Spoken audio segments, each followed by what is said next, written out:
Hey everyone, welcome back to Mani Maker. Is your Cricut Joy Xtra acting up, freezing, or just not working the way it should?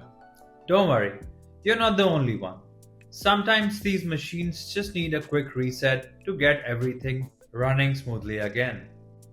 But if you're not sure which buttons to press, what to unplug, or how to reset it safely, relax. Here, I'm going to walk you through the complete reset process in this video to get your Cricut Joy Xtra back to normal in no time. So, let's start resetting your machine. First, ensure that your Cricut Joy Xtra machine is powered off. Then, go ahead and remove the power cord from the machine and the wall outlet. Now, move the blade carriage back and forth at least 6 times. Grab the power cord and connect it to the machine and the power outlet.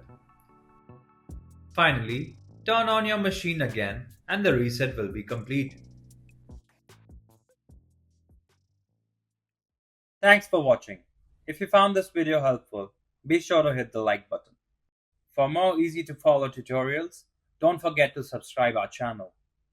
You can also visit manimaker.com for more DIY inspiration and creative crafting ideas. And if you ever need technical support or guidance, just give us a call at the contact number shown on the screen.